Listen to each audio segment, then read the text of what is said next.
చేపల కొరకు వల వేస్తే ఒక చేప పడలేదు, కానీ ఏం పడ్డది?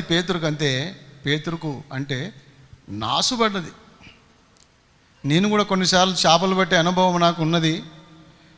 చేపల కొరకు వలేసినప్పుడు మస్తు నాసు పడుతుండే, చేపలు లేకపోవు. మీకు కూడా తెలిసి ఉండొచ్చు.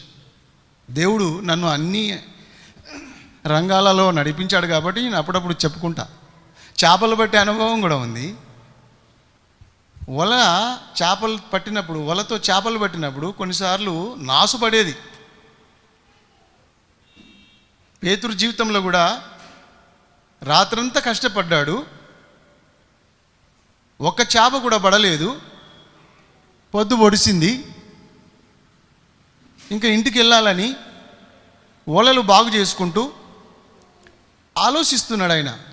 ఈరోజు పూట ఎలా గడుస్తుంది? నాకు చేపలు పడితేనే కదా నా కుటుంబము పోషింపబడుతుంది, చేపలు పట్టుకునే కదా నేను బ్రతికేది, నా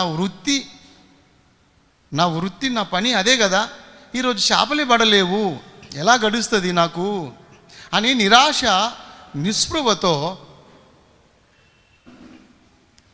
ఆయన బాధపడుతూ వల బాగు చేసుకుంటున్నప్పుడు అద్భుతం జరిగింది. దేవునికి స్తోత్రం, హల్లెలూయా. నజరేయుడైన యేసుక్రీస్తు పేతురు దగ్గరికి తానే నడిచి వచ్చి,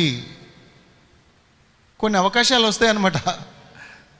దేవుడే నీకు కొన్ని అవకాశాలు నీ దగ్గరికి తీసుకొస్తాడు.